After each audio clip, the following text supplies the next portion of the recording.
Hello everyone, welcome back. आप सभी का स्वागत है अगेन हमारी एक और नई वीडियो में। जैसा कि आप हमारा टाइटल या थंबनेल देख के समझ ही गए हो कि वीडियो किस टॉपिक पे होने वाली है, बट मैं फिर भी आपको बताता हूँ कि आज की हमारी वीडियो किस टॉपिक पे होने वाली है। तो हमारा वीडियो का टॉपिक है वेट गेन। अब मेरे कई फ्रेंड्स हैं या कई सारे ऐसे भी भाई लोग हैं जो मुझसे पूछते हैं कि भाई जिम जाना तो हमने स्टार्ट कर दिया, आपके कहने पे या मेरे जो भी कुछ हो आपके कहने से या जैसे भी जिम जाना तो स्टार्ट कर दिया मैंने, अब वेट गेन कैसे करें। अब वेट गेन का मतलब ये नहीं होता है कि लगातार कुछ ना कुछ सब कुछ ठूसते चले जाएं, जो भी मिल गया सब कुछ खाते चले जाओ। अब ये जो एक वर्ड होता है कि दबा के खाना, इसका मतलब ये नहीं होता है कि हम सब कुछ जो भी मिलता चले जाए वो खाते चले जाए, वो वेट बढ़ता चलाएगा। वेट के साथ साथ साथ हमारा जो पेट है वो भी बाहर आने लगता है। अब ये तो बड़ी समस्या हो जाएगी। तो मैं आज आपके साथ कुछ ऐसे पॉइंट शेयर करूंगा जिसकी हेल्प से आप अपना ये जो बल्क की जर्नी है या वेट गेन की जर्नी है वो स्टार्ट कर सकते हैं, बिना आपके पेट निकले या बिना आपका बहुत ज़्यादा एक्सेस फैट गेन करे हुए। तो चलिए शुरू करते हैं आज की हमारी इस वीडियो को बिना किसी टाइम वेस्ट करे हुए। सो हमारे इस वेट गेन की जर्नी का जो सबसे पहला और सबसे इम्पॉर्टेंट पॉइंट होने वाला है वो होने वाला है कैलोरी सरप्लस। जैसा कि मैंने लास्ट टाइम आपको बताया था कि लॉस के अंदर हमें कैलोरी डेफिसिट में खाना होता है, वैसे ही वेट गेन के अंदर हमें कैलोरी सरप्लस में खाना होता है। कैलोरी सरप्लस का मतलब कि जो भी हमारी मेंटेनेंस कैलोरीज होती हैं उससे 200, 300, 400 कैलोरीज ऊपर करके हमें खाने होते हैं। अब इसका ये मतलब नहीं होता कि उसकी जगह पे हम कुछ भी आइसक्रीम खाते चले जा रहे हैं, जो भी मिल रहा है वो खाते चले जा रहे हैं कैलोरीज के नाम पे। अब कैलोरी का मतलब ये नहीं होता कुछ भी खा लिया हमने। अब कैलोरी सरप्लस करना कैसे होता है हमें, अब इसका ये मतलब नहीं कि आज से मैंने बोल दिया कि भाई चलो कैलोरी सरप्लस में खाओ, तो घर गए जो भी मिला सब कुछ खाते चले गए। धीरे धीरे एक ग्रेजुअली अपनी बॉडी को उस चीज़ के हिसाब से अडेप्शन भी करना होता है। ये हो गया कि आप रोज़ 2 रोटी खा रहे हो, अब अचानक से आप 10 रोटी खाने लगोगे तो आपकी बॉडी जो उस हिसाब से अडेप्ट नहीं हो पाती है। तो कैलोरी सरप्लस को हमें धीरे धीरे बढ़ाना है। जैसे आपने 200 कैलोरीज बढ़ाई फर्स्ट वीक के अंदर, धीरे धीरे आपने 200 कैलोरीज बढ़ाई, फिर नेक्स्ट वीक में हमने 300 कैलोरीज को सरप्लस में करा, फिर नेक्स्ट वीक के अंदर 400 कैलोरीज सरप्लस में करा। अब उस कैलोरी 400 के आसपास आके आपको थोड़ा सा होल्ड करना है। होल्ड करने का मतलब ये नहीं कि कम करना, होल्ड करने का मतलब फिर उस चीज़ को सस्टेनेबल थोड़े टाइम के लिए देखना है। और आपको हर एक वीक के अंदर अपना एम्प्टी स्टमक वेट चेक करते रहना है कि नहीं हमारा जो कैलोरी सरप्लस में हम चीज़ें खा रहे हैं वो चीज़ें हमारे बॉडी जो है उसके हिसाब से अकोमोडेट करके हमारा वेट गेन या मसल गेन कर रही है कि नहीं कर रही है। अब आप उस चीज़ को ट्रैक कैसे करेंगे, तो कोई भी आपके ऐप स्टोर, प्ले स्टोर के ऊपर कोई भी आपको ऐप मिल जाएगा, like my fitness pal, health card, जो भी चीज़ें ऐप है उसके ऊपर आप जाके जो भी आप चीज़ें खा रहे हैं उसके अंदर आप चीज़ों को डालिए तो आपको पता चलेगा कि नहीं आप बॉडी के अंदर कितनी कैलोरीज जा रही हैं आपको। सबसे मेन इंपॉर्टेंट है कैलोरी सरप्लस में जाना। अब एक नेक्स्ट पॉइंट मैं आपको बताता हूँ जो कि इससे भी ज़्यादा इंपॉर्टेंट होने वाला है। तो हमारा जो नेक्स्ट पॉइंट होने वाला है वो होने वाला हाई प्रोटीन इंटेक। अब हाई प्रोटीन इंटेक क्यों ज़रूरी है, कुछ भी खाने से क्या होगा कि हमारी मसल नहीं बढ़ेगी, सिर्फ आप फैट गेन करोगे। लेकिन अगर आपको सच में मसल बिल्ड करनी है तो आपको अपनी डाइट के अंदर प्रोटीन इंटेक को हाई करना ही पड़ेगा।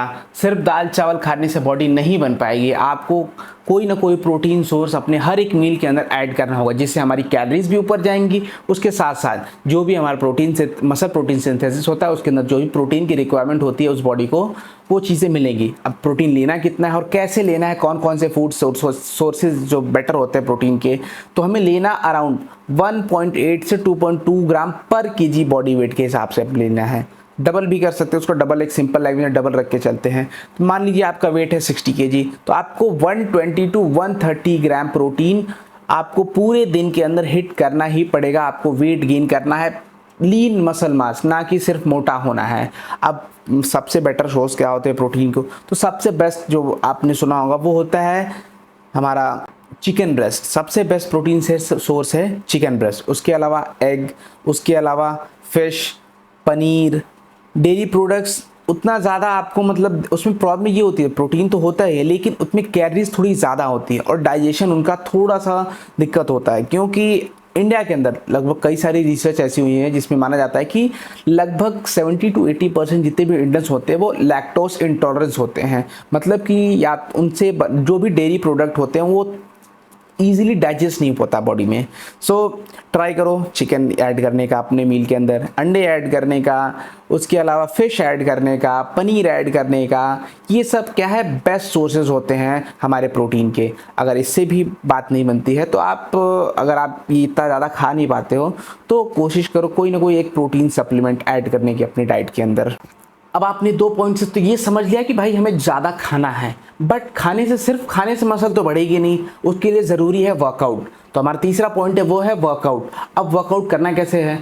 अब कई सारे भाई ऐसे भी हैं कि जो जिम नहीं जा पाते हैं, या फिर जो जिनके पास जिम अवेलेबल नहीं होता, या फिर किसी न किसी रीज़न की वजह से वो जिम नहीं जा पाते। तो ज़रूरी नहीं है कि आप जिम जाएं तभी आपकी बॉडी बनेगी, मसल बनेगी। आप घर पे रह के अपने आसपास के पार्क में, ग्राउंड में जाकर भी ट्रेनिंग कर सकते हैं। तो वर्कआउट हमें करना कैसे है? तो अगर आप जिम जाते हो तो आप मेरी अगर 1-2 वीडियो, लास्ट की 2-3 वीडियो देखोगे तो उसके अंदर मैंने बहुत सारी स्प्लिट बताई हैं जिसके हेल्प से आप अपने जो भी वर्कआउट है उसको प्लान कर सकते हो। नहीं करना है तो आप वीक के अंदर कम से कम कोशिश करो कि 3 से 4 बार, लगभग कोशिश करो कि वीक के अंदर 3 से 4 बार जिम हम जा पाएँ। वर्कआउट क्या करता है? आपके मसल प्रोटीन सिंथेसिस को भी इंक्रीज़ करता है। उसके साथ साथ जब आप वर्कआउट करते हैं तो उसमें वेट, जो भी आप वर्कआउट कर रहे हो, चाहे आप पुशअप कर रहे हो, चाहे आप बेंच प्रेस कर रहे हो, डेडलिफ्ट कर रहे हो, लेट पुल डाउन कर रहे हो, इसके अंदर मसल बनती नहीं है, यहाँ पे आपकी मसल टूटती है। जो मसल होती है वो ब्रेक डाउन होती है उस वर्कआउट के अंदर। जब आप जो भी घर पे आते हो, जब खाते हो, जो आपके अंदर बॉडी के अंदर प्रोटीन जाता है, उस प्रोटीन की हेल्प से जो ब्रेक डाउन हुआ रहता है वो वापस से हील होता है, जिससे हमारी मसल क्या होती है, बड़ी हो जाती है। तो कोशिश करें कि वर्कआउट आपको वीक के अंदर 3 से 4 बार ज़रूर जाएं। अगर आप उससे ज़्यादा जा सकते हैं तो it's a cherry on the top. बाकी नहीं जा सकते हैं तो आपके पास होम वर्कआउट की बहुत सारे ऑप्शन हैं, या फिर आप ग्राउंड पे जाइए, वहाँ पे भी आपके बहुत सारे ऑप्शन हैं। कई सारे ग्राउंड्स के ऊपर, कई सारे गवर्नमेंट के अंदर से जिम लगा हुआ है, वो बेसिक वाला, उसके ऊपर भी आप वर्कआउट कर सकते हैं। मैं उसके ऊपर भी वीडियो लाऊंगा कि उसके ऊपर भी वर्कआउट कैसे किया जा सकता है। So the next point is sleep and recovery. अब सोना बहुत ज़्यादा ज़रूरी होता है इस हमारे, जो भी हमारे इस लिफ्टिंग के अंदर, या फिर जो भी आप जिमिंग करते हो, जो भी कुछ करते हो, इसके अंदर सोना जो होता है बहुत इंपॉर्टेंट होता है। कई सारे हमारे भाई आजकल के जनरेशन के अंदर एक प्रॉब्लम है कि उनको ना सोना बड़ा कूल लगता है। उनको लगता है कि भाई हम 12 बजे सो गए, 2 बजे सो गए, सुबह 6 बजे उठ गए, ये चीज़ें बहुत कूल लगती हैं उनको। लेकिन ये चीज़ें बहुत ज़्यादा प्रॉब्लम क्रिएट कर सकती है। ये हमारे माइंड के लिए, हमारी बॉडी के लिए बहुत ज़्यादा अनहेल्दी होता है। तो आपको पर डे के अंदर अराउंड 7 से 8 घंटे कोशिश करिए कि आप 7 से 8 घंटे सोने की। इससे होगा क्या? पहला कि आपका माइंड जो होगा, वो चीज़ें जो होगा वो अच्छे से वर्क करेगा, मतलब एकदम रिफ्रेशिंग, बिना किसी स्ट्रेस के। उसके साथ साथ स्लीप क्या करता है, आपकी रिकवरी के अंदर बहुत ज़्यादा हेल्प करता है।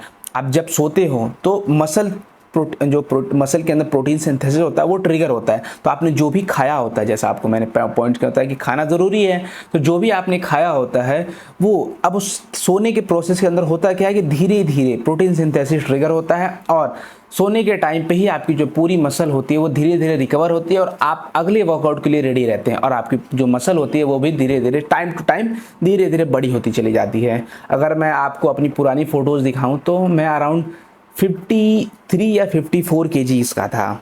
अभी मेरा करंट बॉडी वेट है अराउंड 75-76। मैं पावर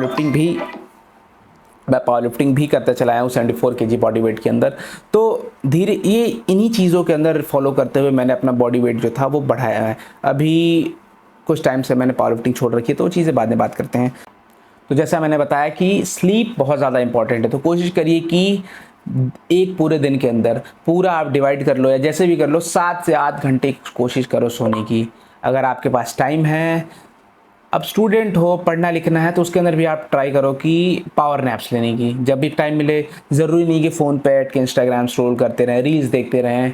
अब टाइम मिला, आपने पढ़ाई करी, आपने खाया, सो जाओ, खेलने चले जाओ। इन चीज़ों में टाइम इन्वेस्ट करो, बजाय कि स्क्रीन टाइमिंग आपकी बढ़ाने की। स्क्रीन टाइमिंग बढ़ाना भी आजकल लोगों को बड़ा कूल लगता है कि मेरी 12 घंटे है, 10 घंटे है। भाई आप क्या कर रहे हो अपने साथ? मत करो ऐसा।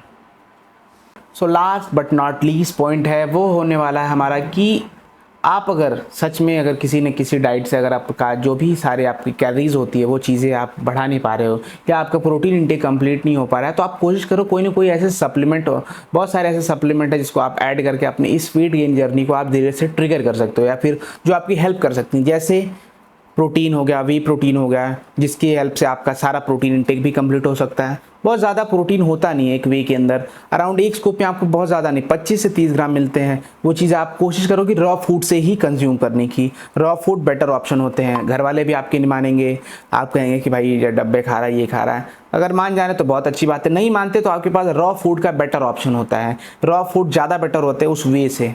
इसका ये मतलब नहीं कि वे बेकार हैं। उसके अलावा भी ऐसे सप्लीमेंट है जिसको ऐड करके आप इस वेट गेन की जर्नी में भी आप उसको और ज़्यादा बढ़ा सकते हैं। जैसे क्रिएटिन होता है। अब क्रिएटिन की एक बहुत ज़्यादा बड़ी मिथ है कि उसको हमें कैसे लेना चाहिए, उसको हमें बीच बीच में बंद कर देना चाहिए या फिर उससे बाल झड़ते हैं, किडनी खराब होती है। तो ऐसा बिल्कुल भी नहीं होता, एक मिथ है। अभी मेरे बाल देख लो भाई कहाँ से झड़ रहे हैं। लगभग मैं 2 ढाई 3 सालों से क्रिएटिन कंज्यूम कर रहा हूँ। बिल्कुल भी मुझे कोई भी साइड इफ़ेक्ट नहीं हुआ। बिल्कुल भी मैंने ना तो बीच में कभी लोडिंग करी या फिर मैंने बीच में कट करा या फिर ऐसी चीज़ें करी। मैं कंज्यूम डेली अराउंड 3 से 5 ग्राम डेली लेता चला रहा हूँ बिना किसी इशू के। बाल देख ही सकते हो आप मेरे, कहीं ना कहीं से भी झड़ नहीं रहे हैं भाई, नज़र मत लगा दियो यार। उसके साथ साथ आप बहुत ज़्यादा ये आपको वाटर होल्ड भी नहीं करता है कि आपको बहुत ज़्यादा इशू हो या फिर किडनी ख़राब हो सकती है। तो आप क्रिएटिन, प्रोटीन, ये तो ऐसे मोस्ट रिसर्च सप्लीमेंट जिसे बोला जाता है बिना किसी साइड इफ़ेक्ट के, इसको ऐड कर सकते हैं। इसके अलावा आप मल्टीविटामिन, फिश ऑयल, इन सभी चीज़ों को कंज्यूम करते रहो जो आपकी बॉडी हेल्थ के लिए भी ज़्यादा बेटर ऑप्शन होते हैं। इसका मतलब ये नहीं है कि जिम जा रहे हो तभी ये चीज़ें खा सकते हो। आप जिम नहीं भी जा रहे हो तो इन चीज़ों का कंजप्शन कर सकते हो बिना किसी हार्मफुल के। और उसके साथ साथ पेशेंस रखो, अपने कंसिस्टेंसी मेंटेन करते रहो। ये नहीं कि भाई 1 महीने तक मैंने चीज़ को ट्रिगर करी, 1 महीने तक मैंने इसको खाया पिया, जो भी चीज़ करा, मुझे वेट रिजल्ट नहीं दिख रहे हैं। मुझे बहुत ज़्यादा सार्कास्टिक वे में, मेरा जो ड्रास्टिक वे में वेट जो है बढ़ नहीं रहा है, या फिर बहुत ज़्यादा आप अगर वेट लॉस कर रहे हो उसमें भी वेट कम नहीं हो रहा है, तो इसका मतलब ये नहीं कि उसको छोड़ दें। भाई कोशिश करो, टाइम लेगा, चीज़ें टाइम लेती हैं। कोशिश करो कि हम धीरे धीरे उस चीज़ के ऊपर कंसिस्टेंसी मेंटेन करते रहें। सो गाइस, आज के लिए बस इतना ही। आपके साथ एक बोनस टिप मैं ये भी दे सकता हूँ कि कोशिश करो कोई भी एक शेक्स ऐड करने की। शेक्स क्या करते हैं, वो इजी आराम से आप पी जाओगे उसको, लेकिन उसमें कैलोरीज भी ज़्यादा होता है। ओट्स शेक यूज़ करो, ओट्स के अंदर ओट, मिल्क, बनाना, ऐसे ही बाकी सारी चीज़ें, पीनट बटर, इन सभी चीज़ों को ऐड करके आप शेक बना सकते हो, जो कि आगे एक पूरी मील हो जाएगी आपकी। 2 मिनट लगेगा नहीं, आराम से बन जाएगी। सो गाइस, आज के लिए बस इतना ही। बाकी मैं आपके साथ बहुत सारे ऐसे आज धीरे धीरे कंटेंट लाता रहूँगा जो आपके लिए हेल्पफुल होंगे। So do like, share, subscribe, और वो क्या कहते हैं, वो बेल आइकन भी दबा कर लो ताकि जब भी मैं वीडियो डालूँ फटाक से आपकी स्क्रीन पे शो हो जाए। तो okay guys, bye bye, stay healthy, stay fit guys.